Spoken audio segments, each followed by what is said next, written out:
All right, well, welcome everybody to the 2025 Backyard Natural Resources Series. My name is Amanda Bachman. I'm the Urban Entomology Field Specialist for SDSU Extension, and I am here today with some special speakers, and I'm going to go through a little bit of the Zoom how-to before we get started. We are in a webinar, so we do have a chat, so if you have questions for our presenter at any point, feel free to throw those in the chat and we're going to handle them at the end of the presentation. So don't worry, we'll scroll back through and get to your questions. If you're having technical issues at any point, you can message either myself or Matt Nippling, and we'll try to help you out there. You can also review the recording of this on YouTube. So if you have to duck out early, get back to work or whatever, don't worry. This will be up on our YouTube playlist. And hopefully you're planning on joining us for all 4 of our sessions. So today we're talking about soil health, but we'll be back on Thursday with rainwater harvesting, and then next week on Tuesday and Thursday with additional topics about backyard natural resources. So thank you for joining us for our first session of the 2025 series. And I'm going to turn it over to Robin Butterbaugh, who is our Extension Horticulture Field Specialist in Sioux Falls. All right, thanks, Amanda. And I get the pleasure of introducing Chris Goldade, our speaker today. Chris is with the South Dakota Soil Health Coalition. He's a soil health technician. He grew up in Aberdeen, but spent most of his free time either hunting or fishing or in a garden. He graduated from Northern State University with a degree in environmental science and a minor emphasis in studio art, which is kind of cool. After graduation, he was employed in the field of biology for the U.S. Geological Survey, Pheasants Forever, and the South Dakota Game Fish and Parks. In December of 2023, he left the Game Fish and Parks and became the first small-scale and urban ag technician for the Soil Health Coalition. So in his new position, he helps small-scale producers with their soil health and plant questions. He lives with his wife, Lori, and their 3 dogs on a small acreage just north of Westport, South Dakota, up near Aberdeen. They grow produce on just over an acre of land and sell more than 45 different crops at local farmers markets and local restaurants. He's very passionate about wildlife habitat, pollinators, and all types of gardening. So today he's going to tell us all about what we need to do to improve our soil health in the garden for better production and better environmental benefits, I'm assuming. So welcome, Chris. Thanks, Rowan. Thank you. All right, we'll get started. My presentation up here. And get it started. It's Sharon now. Good. All right. Good afternoon, everyone. Thanks for joining me today. And like Robin said, I'll be talking about soil health and a little bit about composting as well. So we'll go through the basics of soil health. Here's our vision and mission statement of the Soil Health Coalition. We're a farmer-led, rancher-led organization, a nonprofit here in the state of South Dakota. A very small group of us that work for the coalition, but we have a big impact. Right. See if I can get this to advance now. There we go. All right. It's one too many. Let me go back again and try. Your share stopped. Yeah, I seen that. All right, let's try again. Escaped it out of there. Take 2. All right, I think I'm back sharing again now. Yep, looks good. All right, ways to reduce or eliminate the need for tillage in the garden. That's the first thing we're talking about. So I like to have people think about these questions, whether you fall till your garden, whether you spring till your garden, and whether you till your pathways of your garden. Those are the 3 areas of tillage that happen the most often in our gardens here in South Dakota. So most of these pictures you see in the presentation here are from my personal garden. So you'll see some of the good, some of the bad that happens in a garden. And my own garden here, this is one of my pumpkin patch fields a few years ago where I was trying to get more into no-till and pumpkins, but it's still been a struggle for me in that part of the garden. But with that said, going completely no-till is often something you can't do right away, all in one season. It's not something you can jump straight into. So We're going to talk about ways to start taking steps to reduce the tillage in your garden, and maybe if in the future getting to a total no-till garden situation. But garden bed prep, fall tillage, and we'll talk about the 5 principles here as it applies to fall tillage is like the one first easy step I think anyone can take in gardening to help your soil. If you're doing fall tillage, you should seriously consider stop that tillage. That is totally should be unnecessary in your garden. Um, and in as far as it goes with the 5 principles, you're trying to keep the soil covered and you're limiting disturbance are two of the 5 principles that we'll talk about. And fall tillage violates both of those. I mean, it is a simple thing to not do in the fall is just not till. And we'll talk about this garden bed here that is in my garden that I did last year here. Deep tillage is not necessary to prepare that garden at all for the spring. There's no point to fall tillage as far as preparing for spring. Um, and then we'll talk about occultation and solarization as ways to be used to terminate that vegetation, the weeds that may be out there that you think you're tilling. There's other ways to terminate that and prep that bed for growing. And my personal mowing instead of tilling. If you're going to do something in the fall, and I do this in portions of my garden, is mow that standing dead vegetation down instead of tilling it. It's getting that organic matter, that dead material down to the soil surface and allowing in the microbes to break it down throughout the fall and early spring. Getting it down there, that soil contact will help. So mowing it instead of tilling, deep mulching instead of tilling during the growing season. Any tillage during the growing season could probably be just as well accomplished with mulching instead of tilling. And the easiest, like once again, it says the easiest step to take is to eliminate fall tillage. If I can get anybody to do one thing is to stop tilling in the fall. Maybe another one, stop tilling your pathways, but we'll talk about that one. Garden bed prep. So here's that bed that we had the picture of before. Leaving that soil left with as little disturbance as possible, and organic matter put back on the soil surface. So this bed here, this was onions prior to this that I had harvested, and this was in the late summer, early fall. Here I just mowed it down. What was left there, I don't till my pathway, so a lot of vegetation in the pathways, mowed everything down, got that vegetation down, and I'm preparing the site for occultation here. That mowing can be done with a riding lawnmower or a weed whacker, whatever you have. Just get it mowed nice and short for this occultation. And the occultation will look like this. So we're using black plastic. This is an experiment I was doing using the cheapest lightest weight plastic I could find. Literally cost me like $10 a roll to buy this plastic to lay out on this area. Used a couple rolls and just threw what I had laying around, as you can see, fence posts and whatever on top of it to hold it down. But occultation is smothering the existing plants using the plastic or cardboard or other materials like that and held tight to the ground, and it needs to be left in place for several weeks to be effective to kill that vegetation underneath there and prep the site for next spring. If you don't have it held tight, it may not get as well killed as well. But as you can see, it doesn't kill all the perennial weeds. This is after I pulled it off after five or so weeks, I think on there, 4 weeks maybe. As you can see, there's some wormwood, a lot of bindweed, just some of the issues I have in this part of the garden. Perennial weeds like that, I still had to go through and hand pull those out, but they're very obvious, easy to tell in there, easy to remove once everything else was dead in there. But I'm not going to need to till this area. You can see kind of in the lower right down there that I had a Franklin's ground squirrel that was helping me do some tillage in this garden a few times. Everybody digging burrows, but that was the only tillage happening was by my little furry friend there. But the rest of it, I did not till.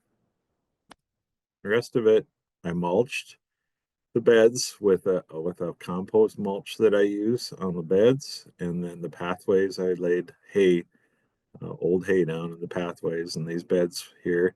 What they look like in the fall going into the spring. Now this spring I planted this entire area here into potatoes. It has drip irrigation on it right now, so that I never tilled it, never did anything to it, just planted my potatoes into those rows. All right. How do I plant if I don't till the whole garden? I get these questions all the time. This is another one of my gardens. This is some celery here that I grew in a new garden area.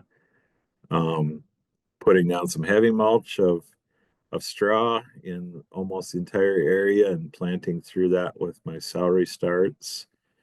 But if you're going to plant seeds, you may need to pull back that mulch and make a small furrow for the seeds when you're planting.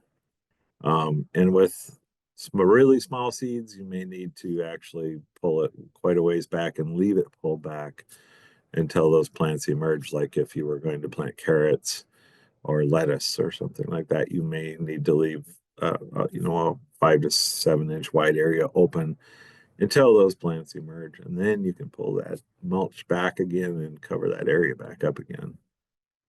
But either way, having mulch is going to help you control those weeds instead of tillage. Right. With transplants, auger or dig a small hole, leave as much of that mulch in place as you possibly can. Of course, you can just auger a simple hole in the ground, put your tomato plant in there, put your pepper plant in, leave everything around it heavily mulched. Going to be the best choice rather than planting a tomato into a tilled field. And how about larger seeds? Here you can see with this PVC pipe contraption, but you can simply drop the bean seed right down that pipe and it goes into the hole that you poke the pipe, and the goofy little elbow there, that's just a way of seed space measurement. So they use that to mark where they're going to poke the next hole at with the pipe. Cool little invention there that some people use. I use the screwdriver, stick, whatever. Last night, personally, I was planting leek starts last night, and I just went over to the old elm tree next to me and grabbed a stick off it, and I was using that to poke the hole to plant my leeks in the ground. So I'm pretty simple that way, but you don't need to till the whole garden. All you're doing when you till in that garden literally is planting the seeds for those weeds that you're going to have to deal with later. So the less tillage you do, the fewer weeds you're going to have to start. And weed control without tillage. So I get those questions a lot. How do I do it if I don't till? I have to till to kill weeds. Once again, mowing. In my garden, personal garden, my mower and my weed whacker are the two most used tools in my garden.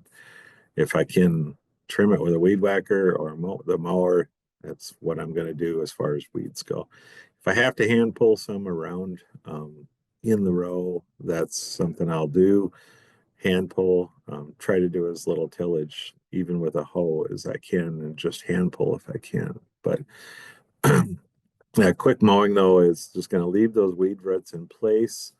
And we'll talk about that as one of the five principles of soil health, is leaving a root in the soil is better for the soil in the long run. So trying to leave that root in place, even by trimming that annual weed off, as long as that weed doesn't go to seed, it is not going to cause a huge issue in your garden. If it goes to seed, you need to try to stop them from going to seed.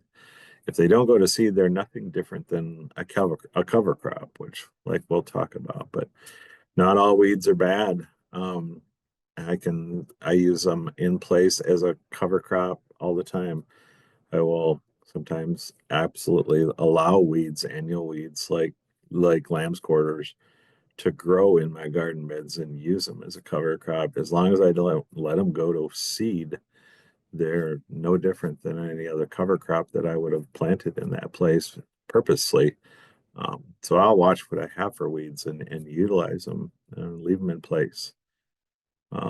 As in that last quote there from Ralph Waldo Emerson is my favorite quote in the world. A weed is a plant whose virtues have not yet been discovered. So, in my world, and hopefully in yours, I challenge you to look at weeds in a different light and try to figure out how to utilize them instead of um, be so negative against them all the time. A weed is just another plant that we just haven't figured out how to use yet in my world. So, how do I do it? Consistent, short, daily maintenance is easy to say. We're all procrastinators at times, myself included. So it's, of course, it's going to be best though if I get out there and do short daily maintenance in that garden. Um, will always keep you on top of it. And mulch again, mulch and cover your soil to prevent that germination of seeds.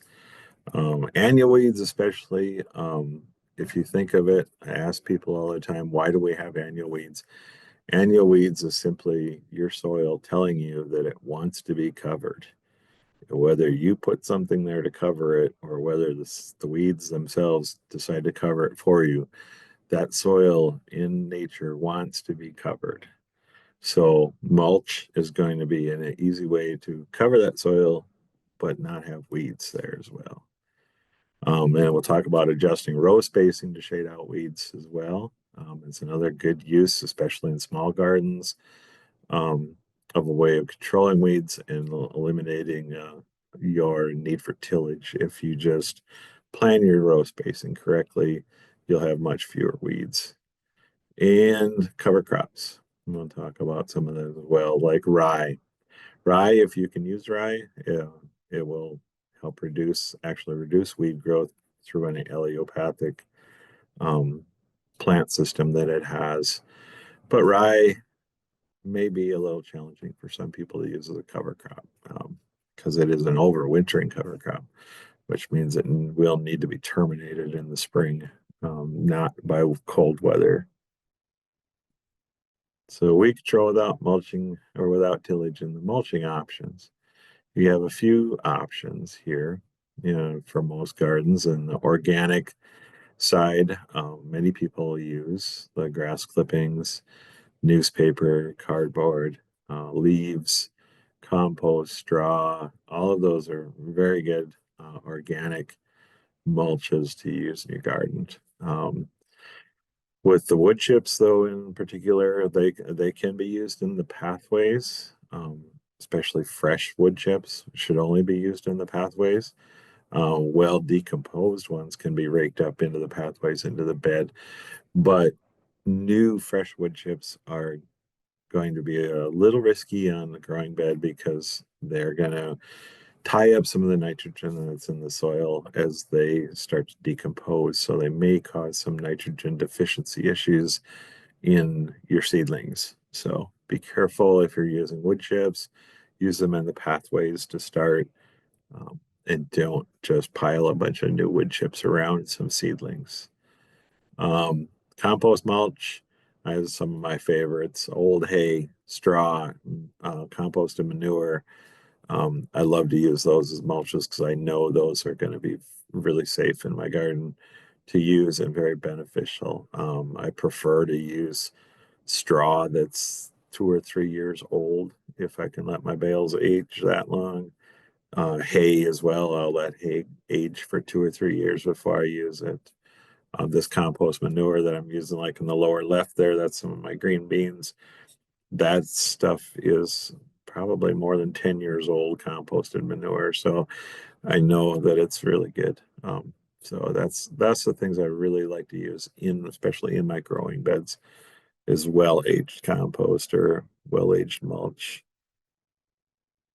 Then you get into the inorganics, and other things to use for and row spacing as well to use for weed control. The inorganics have gotten very popular. The weed barrier, plastic mulch as well. The weed barrier, like called tree fabric or landscape fabric, if you want to call it that, it's water permeable, but the issues you can have with the weed barriers, the plastic barriers, is the compaction underneath that plastic. throughout the years, if you leave it in the same place and use it and try to grow in the same spots in it every year and never remove it, you're losing organic material underneath there through decomposition, through the microbial action. Your organic level material level is going to go down underneath that plastic over time, and your compaction is going to increase. So recommended, I would recommend if you're going to use weed barrier, not an issue. I do use it in especially my large pumpkins and some of my winter squashes and melon areas, those large vining crops. But I will pull it off in the fall or in the early spring. I prefer to do it in the fall and lay down a bunch of mulch on there on that ground before I would maybe reinstall that fabric over top of it or move that fabric to a new site. But you need to get some organic matter back into that soil where you have that mulch, because that compaction is going to be serious over time underneath there. The plastic mulch, then, the one-time use, this is normal use in especially the large commercial organic growers even, but the large vegetable growers use the plastic mulch, the one-time use. Does create quite a bit of plastic waste since there is a lot of mulch going out there and you're only using it for 1 year. Some people have issues with removal because you bury the edges of it in the ground when you install it. So it can have its own problems, but it is better than tillage. We'll give them that. But I still like to see fewer plastic use if I can. But it is another option out there for reducing tillage. And then row spacing that I had mentioned earlier. So this upper right picture here, this is a small carrot bed that I had at one time in one of my raised gardens. And as you can see, my carrots are planted very close in there. But after I thin those carrots, they've been thinned here, and I thin them when they're young. Hand pull a few weeds out of there. That row spacing is so tight that I never have another weed cause an issue in those beds at all after that. So I'm planting those carrots very tight together, but still getting a good crop out of them. Just think of that when you're planting. Um, you don't always have to follow that seed packet. There's other ways to plant things, and you can plant them closer together and still get a good crop out of them. But that row spacing and crowding can be a good way to reduce your weeds and eliminate that need for tillage in here. So think of that when you're planting. Then pathways. This is my one other thing. If I had to stop people from doing something, like I said, fall tillage and pathways. Pathways are very frustrating. A lot of people that still like to till their pathways and keep them black. There's just very little reason for that, and when you could use mulch or mowing instead of that tillage in those pathways. So you can see this is one of that same garden that I had those carrots in before at one time. This is in herbs here mostly this year, and I put straw down in between these raised beds, and whatever grows may grow through that straw. I just trim with the weed whacker every couple weeks or so. Just walk through here with a weed whacker and trim it up. That's all I do for weed control on these pathways. But yes, stop that tillage in the pathways if you can. Mulch or mow instead. That tillage is destroying that life in the soil, even though it's not in your growing bed. It's right adjacent to your growing bed. That compaction over time is going to increase constantly as they have tillage, and in the mud that it leads to, and so you can't travel, you can't harvest when it rains out in those pathways. And you're constantly stirring up new weed seeds every time you do that in those pathways. So think of that. Think of ways to stop the tillage in the pathways. And we can go through a couple options here. Once again, they're similar to when we talked about mulch. The wood chips, with or without an underlayment like weed barrier cardboard, is a good option in pathways.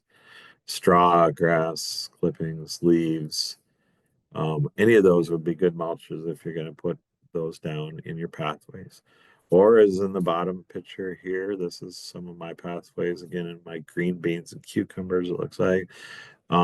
Nothing at all. I just let whatever Mother Nature wants to grow there grow in my pathways. I trim them again with the mower or weed whacker, and sometimes come through and pull a few of the more creeping weeds that want to creep up into those bean beds every once in a while. I'll hand pull a few, but otherwise, I just mow those pathways. And I can always walk in those pathways after a rain, whatever it be. It's never too muddy for me to go in that garden and pick. The weed barrier, once again, we talked about it in growing. It can be used in your pathways, but we talked about that loss of organic matter before, and the compaction it leads to. This is some of my this year, or this will be in melons here, this bed. So yeah, I pull these off, put some mulch underneath of it, reinstall it, and put my irrigation system back down on this weed barrier here. But it isn't a good option, especially in pathways. You can plant something there, one not like I do, where I just leave whatever grows there. Sometimes you can actually intentionally plant perennial or annual plants like clovers or vetches are always common to plant in those pathways. Just think of something that maybe won't creep or spread too much, because you do want to try to keep it in your pathway and keep it out of your beds and eliminate some of that. But mow and edge the pathways. Um, the living roots in the soil, again, those are much better than tilling that pathway. It'll reduce that mud in the pathways and the rain, and increase the life in your soil there. As you can see, I mowed these again here at one point. Cover crops now we can get into though. So another option to improve your soil health is to intentionally plant a cover crop in your soil in your garden, for increased organic matter, improve the soil structure, nitrogen fixation, weed suppression, and water infiltration are all good reasons to plant a cover crop. But when planting cover crops, make sure you consider how they'll be terminated. Are they cold hardy, or will they winter kill? So you have to think about how they'll be terminated the following spring. A winter kill ones like oats or buckwheat or radishes or some of our clovers, they will winter kill naturally throughout the winter. So coming the following spring, you won't have to worry about how to terminate them. But an example for like winter rye, I said before, that will overwinter and it will grow again the following year. And so you're going to have to consider how you're going to terminate that using like mowing and occultation, like we talked earlier, would be a good option for terminating that winter rye the following spring if you're going to use it. But some other cover crops that I prefer to use sometimes. I'm a non-traditional grower in many ways. So those traditional options, like we mentioned, oats and peas and clover and rye, but non-traditional cover crops. So anything can be used as a cover crop, or literally anything like radishes. I love these ones in the picture here. These are some fall radishes that I planted in some of my onion beds after I harvested onions. That this was my crop of radishes that fall. I pulled a few of them and harvested a few and left the rest in the ground for a cover crop. But yeah, peas, turnips, any cool crop that you can think of, lettuce, spinach, and then the herbs as well. Basil, cilantro, dill can be used early in the year. So if you wanted a cover crop of basil or cilantro early in the year, and then turn around and plant cucumbers in there or something after you harvested your cilantro or winter squash, or um, many things you could plant after you harvested maybe cilantro as a cover crop. And then the flowers, I often use the flowers as cover crops as well. Some of these are edible flowers, and I raise those as well. So like the violas, the nasturtiums, some of those work great as cover crops. The Johnny Jump Up violas, love to use those as cover crops sometimes in some of my smaller beds. So, and like I said, literally anything can be used as a cover crop. And in my garden, lamb's quarters is a common cover crop. That annual weed works just as well. So we talked about these already, and I said I'd get to them. The 5 principles and benefits of soil health here. So these are the 5 principles that we try to use and live by as much as possible. In the first one, keep the soil covered. It's the best place for anyone to start is when you're walking through the garden. Think of a way to keep your soil covered, either with a mulch or a plant residue or a growing plant. Some way of keeping that soil covered as much as possible. Um, then limiting disturbance falls right along it in hand with that. So as little tillage as possible, that fall tillage, that pathway tillage, those are good places to start with limiting your disturbance. And living roots, again, we talked about that when it left mowing the plants instead of tilling them, but also the relay planting, cover crops, we already mentioned. Any way to keep a living root in the soil at all times. Anytime that you can plant something new or plant something after you harvested, for example, when I did the radishes after the onions, that would be a relay planting if you wanted to harvest all of those radishes. And crop rotation with diversity is the fourth principle. So try to keep a rotation in your garden.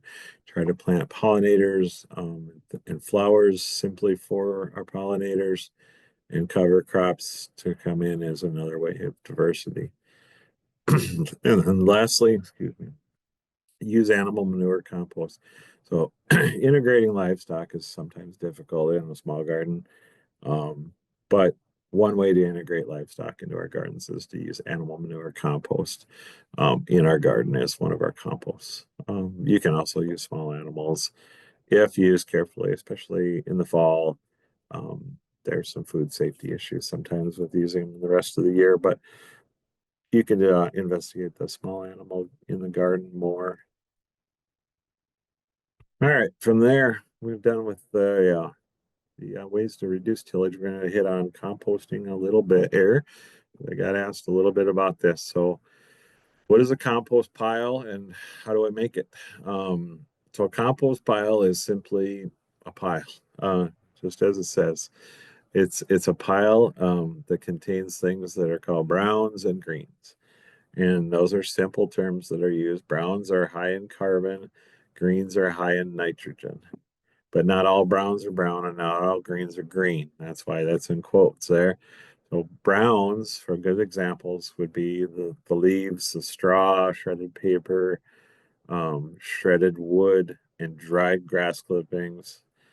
All of those types of things high in carbon would be browns. And the greens would be things like your fruit and vegetable scraps, green grass clippings. So instead of dried ones, these are fresh green ones, manure, and then any of your garden wastes at all that don't have weed seeds in them generally would be good greens. What not to add? So here in this picture shows you a few things you wouldn't probably want to add to your compost pile. Dairy products, fats, grease, oils, meats, all of those things.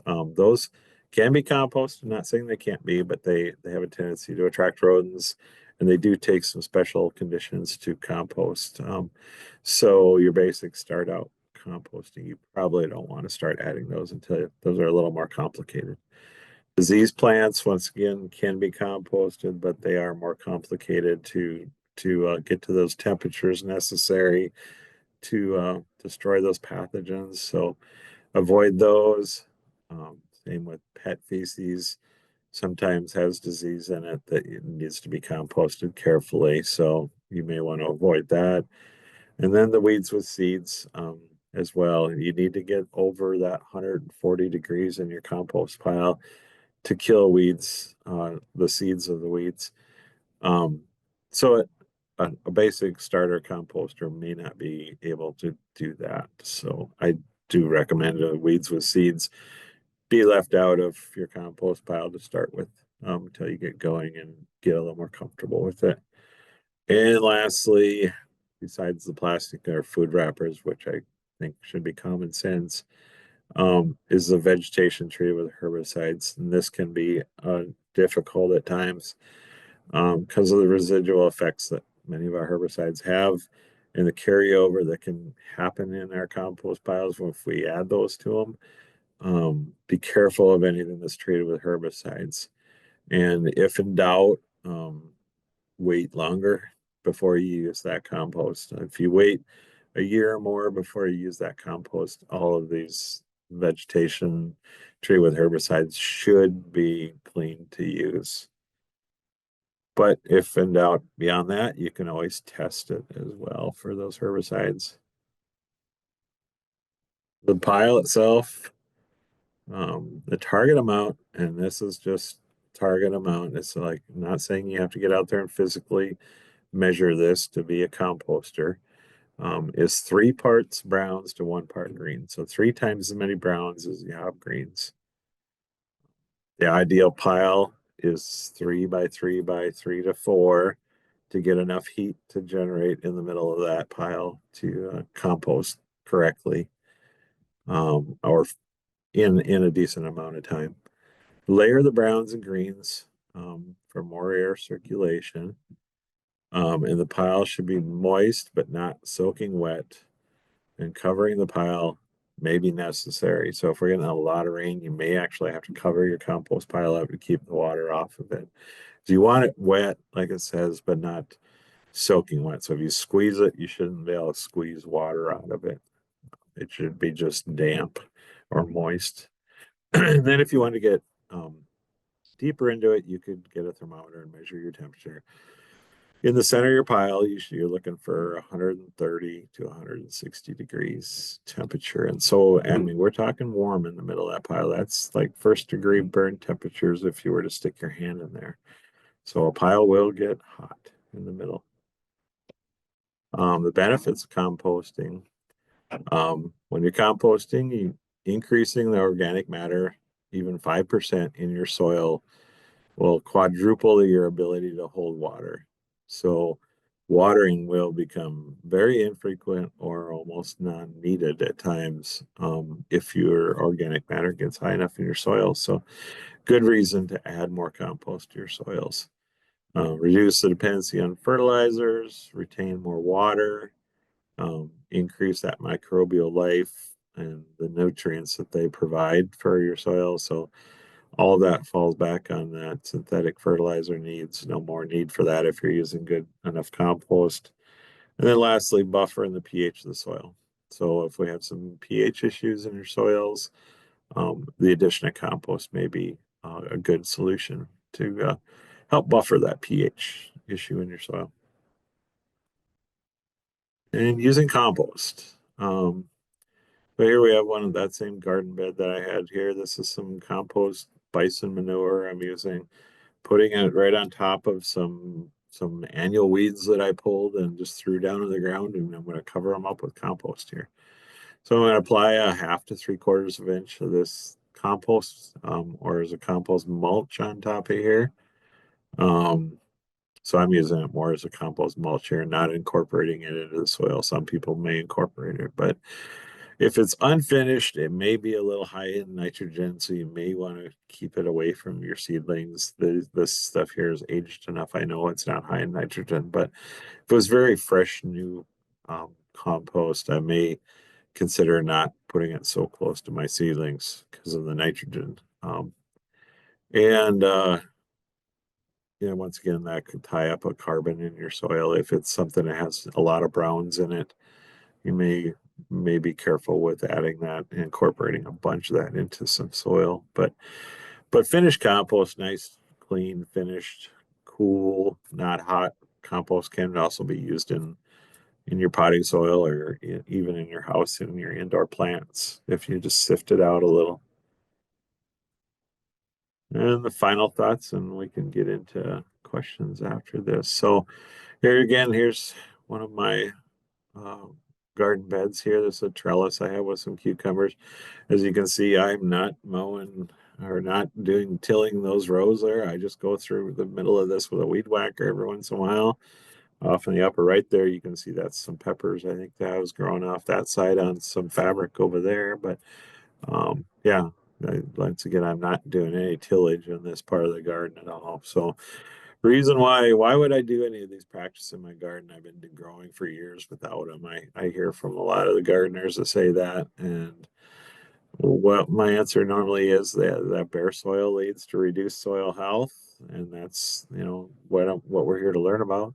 And that reduced soil health leads to reduced plant health. There's no arguing with that. Poor soil is not going to have as healthy a plant in it. So that poor plant health leads to poor people, and poor people have poor health. So in general, if you want to make yourself healthier, make your soil healthier to start with. It would be a good place. So that's why I tell them we need to start thinking about better soil health in our gardens is to make yourself healthier. And lastly, I think there's my contact information. And if you scan that QR code there, you can go to the Soil Health Coalition website and read more about us. So,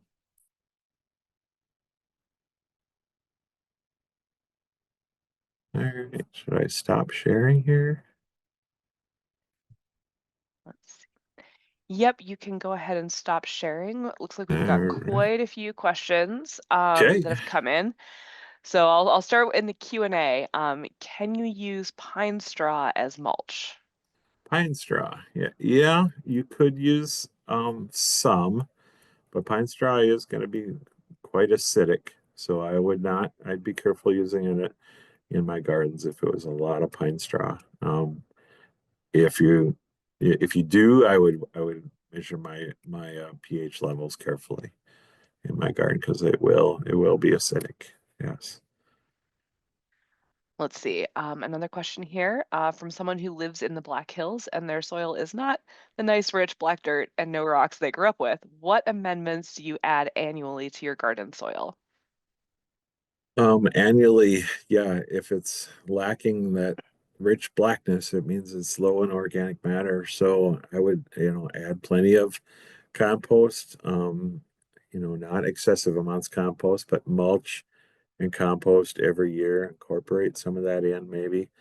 Um, yeah, and I know the Black Hills and the older soils that we have out there, especially in that area, that growing in the ground can be a challenge out there. So raised beds is another good option to maybe put up some raised beds, as you may have seen in some of my pictures, and then um, adding into those, adding some amendments into those, some soil, some potting soil, maybe even compost and mulch, and building a raised bed on top of that older soil that we have out there in the hills.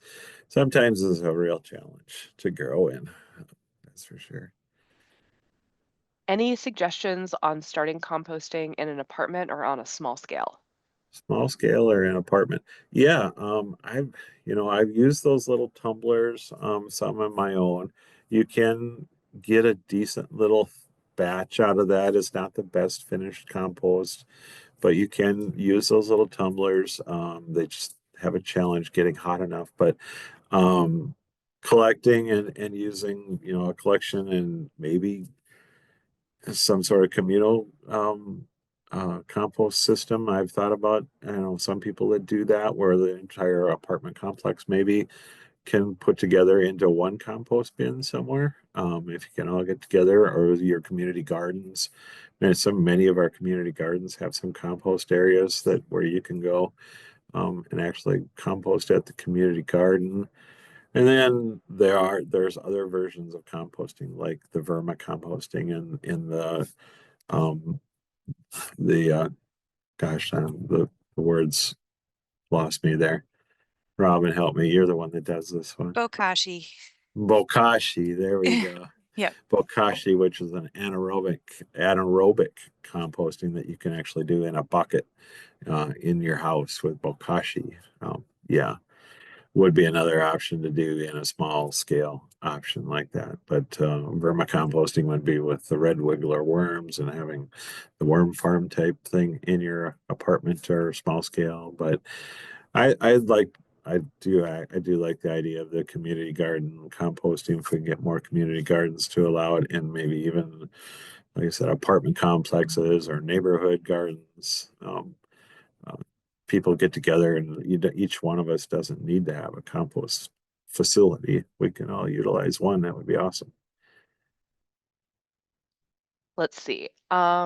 So question about someone with a no-till garden, and they've often used mulch, mostly grass clippings to control weeds, but they've had some issues with insects. Any advice for insect control with mulch? Insect control with mulch. Boy, I don't know. You're gonna have increased insects, so I guess it just depends on the insect that you're having problems with. But in general, what I see is I have an increase in both beneficial and and pests at the same time. So I generally weighs itself out over time with insect control. I don't know, Amanda, you're the insect person. What do you say? I don't have an issue, I guess, with insects when I do a lot of mulching, but not out of the ordinary. And I'm kind of one of those people that lives with the insects. They take some, and I leave some, whatever. But Yeah, and I would agree that it really comes down to what insect is being recruited. I know when I get questions from folks who have gardens in sort of our very rural areas that have a lot of grasshoppers, like their garden is maybe the only lush green thing left, and then, that can be really attractive. But yeah, I think it would definitely depend on the insect, which, hey, I'll be talking about next week. yeah, there you go. Let's see. Recommendation for weed control of smooth brome. Their main garden is at 4,800 feet in the Black Hills. Heavily fenced raised beds. They don't use herbicides, and their weed control is mechanical, but the brome rhizomes create a frustrating condition. Oh yeah, I'm with you there. I'm fighting those right now all Mm. the time too. Brome is the worst noxious weed in South Dakota. I don't know what anybody says about Canada thistle, but brome is the worst. Um, Occultation, long-term occultation, will kill it. You may have to rest some of those beds for like an entire season, um, covered with a heavy tarp for quite a long time to kill that brome if you want to do it without herbicides and tillage. Yeah, occultation is your next best option there to kill everything using that occultation. I do a lot of hand pulling and hand digging and chasing those rhizomes down and trying to pull them out and get them out of those raised beds. That's what I do. That constant keeping on top of them, get them set back and then keep on top of them from there. Pull them and get them out of there as much as you can without tillage. Yeah, with organically if you don't want to use herbicide, because otherwise, our glyphosate going to be the next option if you're going to go into the herbicide world. Using a good strong dose of the glyphosate will get rid of that brome over time. But it will come back, and the brome will be the one thing that's left here on the earth besides the cockroaches. I was gonna say brome and cockroaches. Question about soil testing. Is it necessary to test their soil before planting anything? And if so, how best to test it? Necessary? No, I would never say it's necessary. It's can be recommended at times, but if you've been growing in it and everything's looking healthy and things have been good, there's no reason to test it, like have that expense. Not that it's a huge expense, but no, I haven't tested my soil in a long time. I hate to say how long. Probably should this year, some places, especially in my garden, but no, not necessary to test by any means. But if you're looking at some problems, if your growth is slowing or things are looking a little off, it definitely is something I would look at doing. Just see if your nutrient levels are a little out of whack or not. But what I normally see if someone is testing a lot is usually in a garden of heavy tillage and lots of artificial fertilizers being added, wherein they're throwing the whole natural kilt thing off a whack, out of kilter a little bit, and they're chasing after a nutrient problem with their testing. But a no-till garden situation typically doesn't have a need to be tested all the time. Recommendations for purchasing potting soil. Anything to avoid? Yeah, geez, every bag is different out there. And I literally mean every bag. I think I got some this year that was from the same manufacturer and like different runs, I think, were just completely different. So, um, Yeah, potting soils, it just depends on what you're using it for. Seed starting, you want something that's nice and fine and doesn't have a lot of large sticks and twigs and things in it. If you're doing seed starting, for hanging baskets, you maybe want something that is a little more moisture control, a little more peat or cocoa in there to hold water more. But in general, I tell people to try to avoid the things that have large amounts of sticks and twigs and lots of wood chips and bark, or not bark especially, but wood chips. If you see a lot of wood chips in your potting soil, that could be an indicator it's not very good quality potting soil, and you want to use that stuff carefully because once again, you have a lot of carbon in those wood chips, and that may tie up some nitrogen in your soil if you're adding that. I have seen that happen before. So things with less wood chips, and with many things in our life and in our world, you get what you pay for. That $8 bag of potting soil that might look good when you're in the store, but when you get it home, you might have been better off paying $12 for that bag of organic stuff that was next to it. So sometimes you get what you pay for. Some questions here in the chat. Someone with rock stepping stones in a small garden. Is that a problem for their garden soil? Oh, absolutely. Like rock stepping stones. No, absolutely not.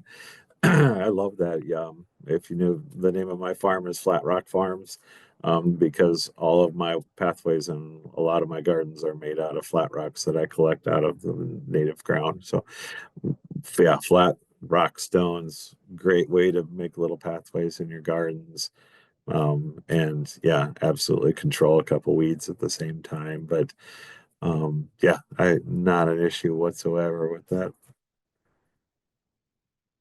And let's see, a question about having an outside neighborhood cat that's using the raised bed as a litter box. Do they need to Oh, replace all the soil to keep their soil organic?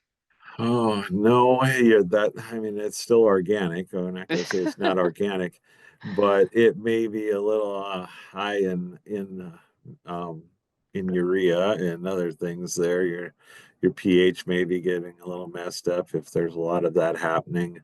I would probably carefully remove a little bit of soil and amend that soil back up again with some new mulch and compost, and then try to put some sort of fence up to keep that from happening in the future because it will definitely cause a problem down the road if that gets to be a habit. Yep, exclusion is a thing we do for all sorts of different kinds of pests. Yeah, yeah, even cats are pests sometimes. Yeah. Yep. Let's see, a question about what is the best for overwintering soil in a small garden and raised beds? Are you heavy mulching in the spring? Is straw the best mulch? Other options? Oh, heavy mulching. Yeah. Overwintering. Yeah, I love the ability to heavy mulch in the fall and let that sit all winter long on there, and then maybe pull that mulch back and plant through it. And then maybe add a little bit of fresh mulch in the spring. But yeah, if you can add that mulch in the fall and be ready in the spring, you're better than me. I'm usually way behind schedule and struggling to get that stuff done. So, but if you had a small garden and raised beds, yeah, if you heavy mulch that in the fall, pull that mulch back and plant through it, that would be a great way to keep that soil moist and covered and keep that life going in that soil. Awesome. Well, that is all the questions. Everyone had some really great stuff out there. I know Yeah. Robin has a survey for folks that we're going to drop in the chat. So if you could fill that out, that would help us to, create programming for the future. We'll be back here on Thursday for rainwater harvesting and water conservation strategies, and Robin is going to be our speaker. Robin, anything else that I missed before we head off from our first backyard natural resources? Nope, I don't think so. I've got the link in the chat, so everybody just click on that quickly. And then yeah, Yeah. I think it'll be just great to hear about how, soil health improves water conservation as well. So I'll be kind of adding to what some of the things that Chris talked about in my talk on Thursday. So Awesome. All right. Well, and thank you, Chris, for joining us. I Thank always you. learn a ton from the soil health things because I managed to get through all of my degrees without ever taking a soil health class. So I learned a bunch from all of you. Again, this will be up on YouTube if you want to refer to it later, and we'll be back again on Thursday. So thanks everybody for joining us and happy gardening.